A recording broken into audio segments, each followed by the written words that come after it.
Previously on Boars All Day.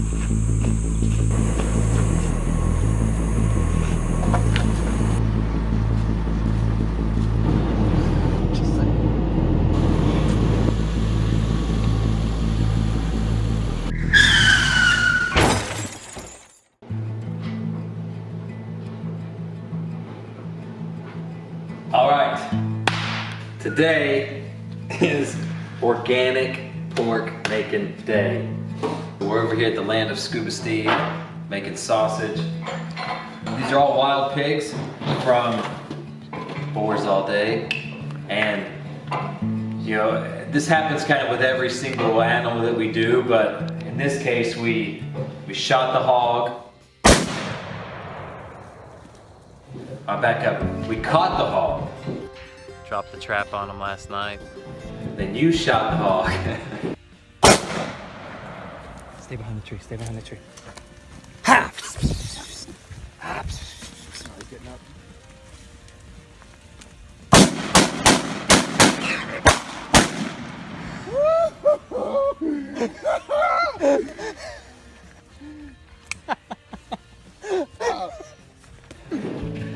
Then we shocked. We electro-stimulated the hog.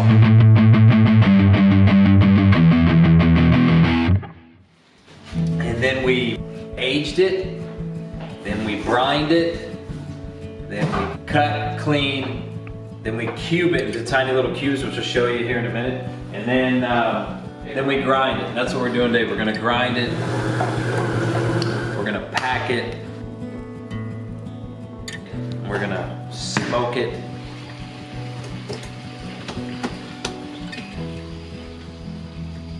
And get ready to eat it. It's still firm, still whole, not crumbly, still has a lot of juice in it. An outstanding flavor. Unbelievable. So good. We're gonna do about 150 pounds of sausage today. It's quite a bit. But we have all the tools of the trade.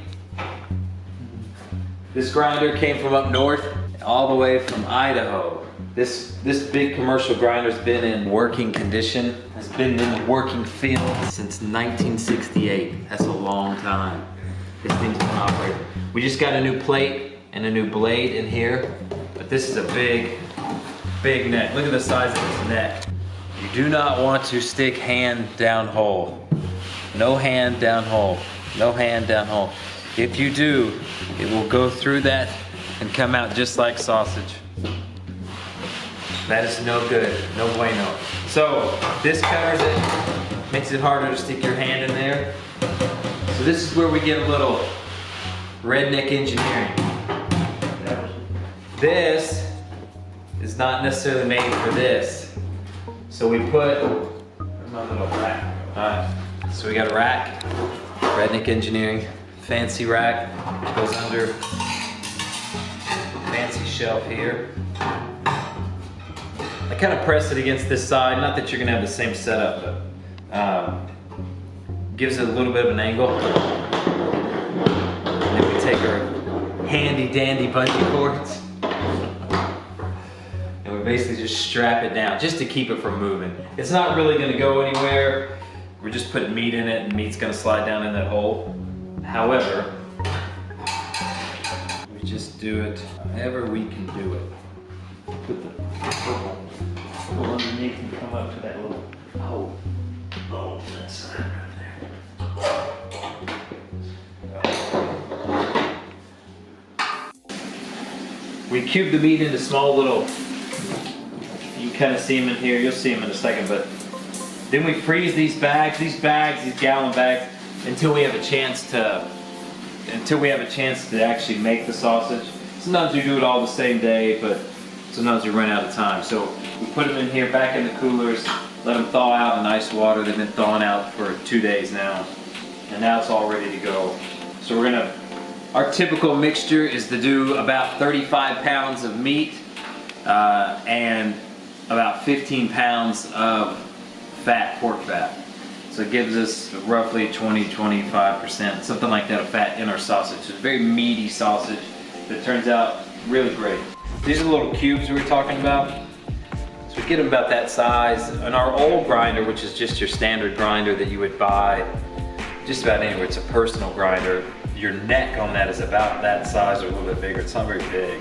So you want to make sure you get those cubes small. So how we brine this meat, we used to do a sugar and a salt mixture in the brine, but we found that the salt adds a little too much salt to pork. So we just do sugar. So we just get a normal 3 or 4 pound bag of sugar, dissolve it down in water, and then put it in with the meat and the ice and let it sit for sometimes a week.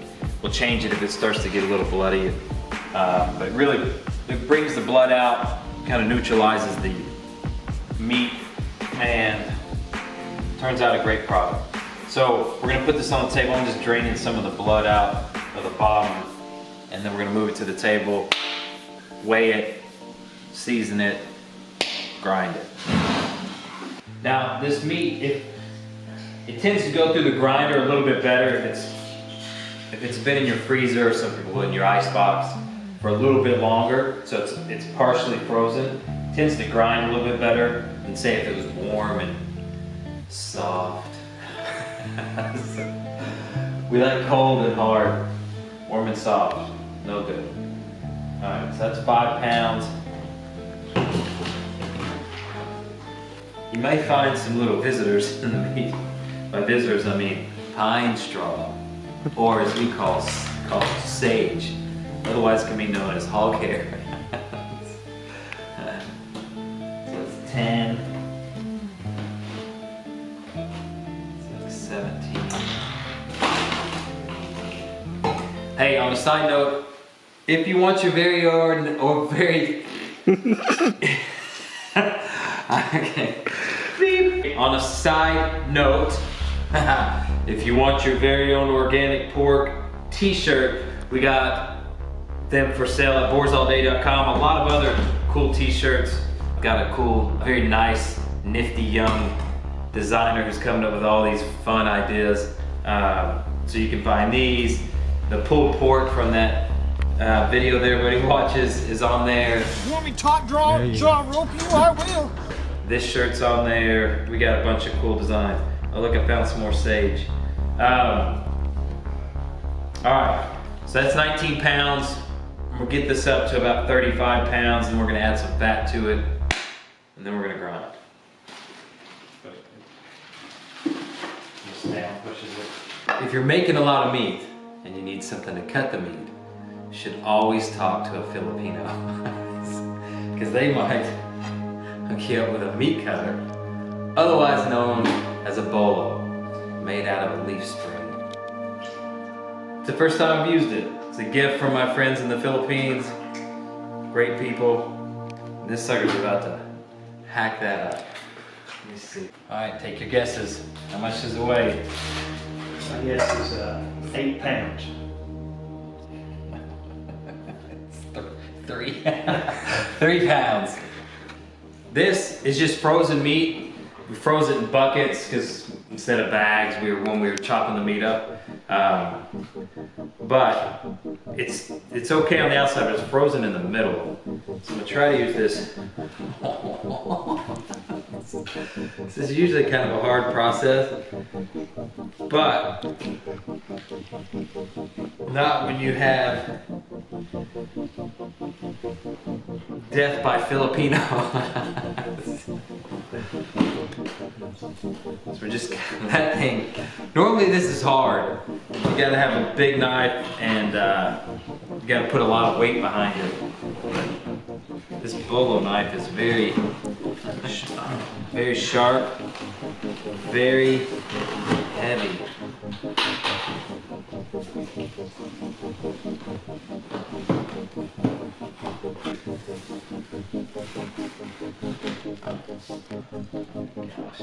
You've cut me before. Cut through that.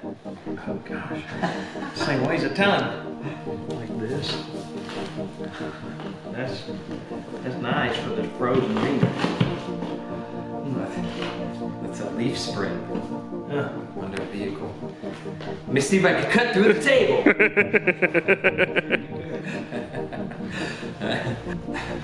My friends in the Philippines, somebody had to kill a hog with it. And I don't know if I could get that close, but I think it would do the trick. But I might whack my own arm off trying to hit a hog. Down here we got about 38, 40 pounds of meat, but we add pork fat to it. Your wild animals, just about every wild, even a wild pig, doesn't have much fat on them. They're all, it's a wild, crazy world out there. But, so they're always running, moving, doing the things that they do, so they don't have much fat. So we go to a local meat market. I'm sure you can get it at your area as well. We buy fat by the case, and we cut it up just like we did the meat into these smaller pieces, and we store it in 5-pound bags, so then we know exactly how much we have when we start making sausage, whether we're doing a lot or a little. So we're gonna add about 15 pounds, and this isn't pure fat. If you look at it, they call it 50-50 trimmings or 50-50. What it is just when they start making mud cuts of pork, they cut the fat off, and sometimes there's pieces of meat that are in it. So it's not a pure fat thing, that's why we do a little bit extra, but so it still comes out good. So you get a little bit of both. You'll see pork in there as well as fat. But we've had some great success with it, so we're gonna mix that up, or put it all around the top. Once we get that spread out, we'll add our seasoning to it. We've tried a lot of seasoning, and there's some good ones out there. We tend to come back to REO, which is a Texas company. They're in Huntsville, Texas, REO. Not sure what the Rio or REO stands for, but a lot of people use it. And today we're gonna be doing Polish, which kind of has a little bit of a sweet taste to it. We're gonna do 100 pounds of Polish and 50 pounds of Cajun smoke. So we're gonna do 150 pounds today. This is roughly 50 or 55 pounds of good organic pork. All right, so we're gonna sprinkle some seasoning. Okay, so we sprinkle about half of the seasoning, and then we flip it. Now, granted, this is all gonna go through the grinder at some point, so it's all gonna get mixed together, but we just want equal opportunity for all pork meat. When you're smoking sausage, you're gonna smoke it at a low temperature for a long period of time, which is not a high enough temperature to kill bacteria naturally.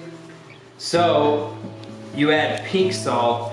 The reason it's pink is so that you don't consume it, because it can be deadly to you if you consume it. Wait a minute.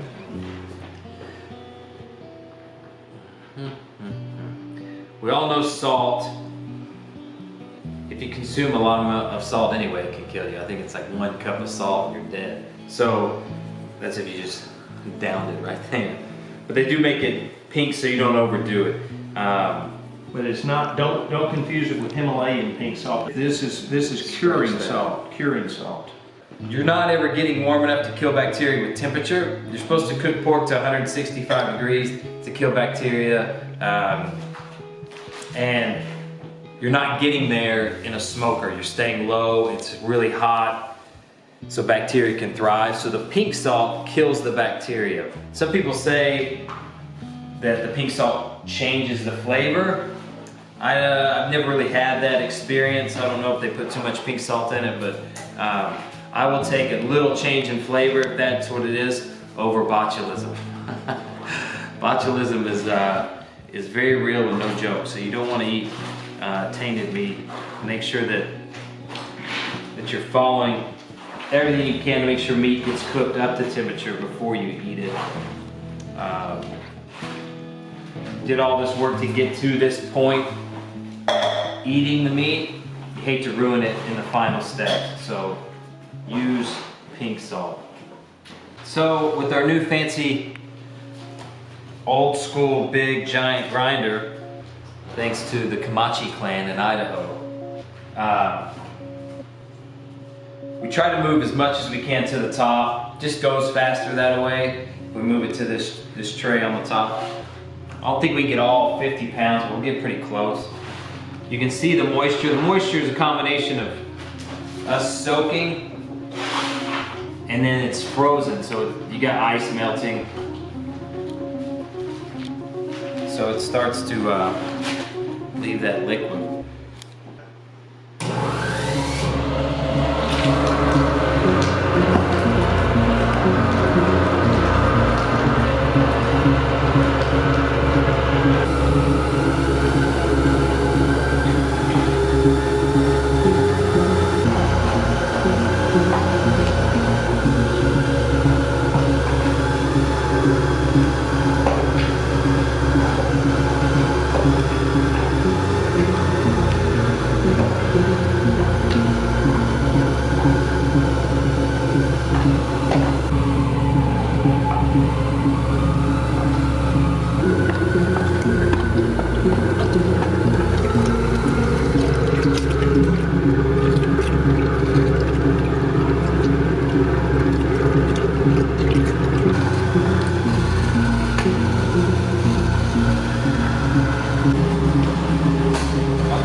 Don't stick your hand in the grinder.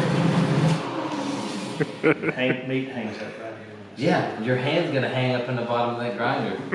And we'll have special Bogus sausage. Lean 50 pounds.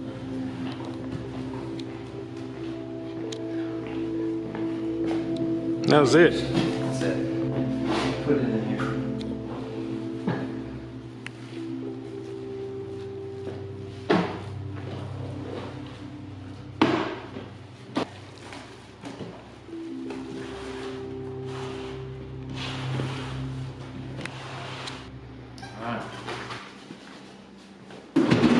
On the next episode of Boars All Day. This is pliable casing.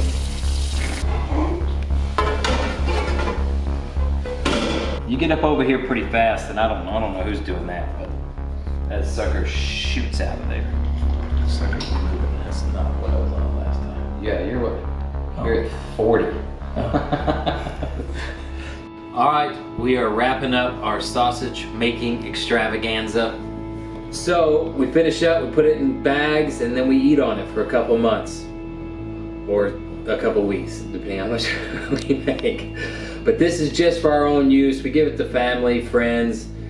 People love it. There's nothing better than making your own food from what you have mainly out in the wild, what you can catch or trap or shoot or kill. That is the best sausage you can ever eat.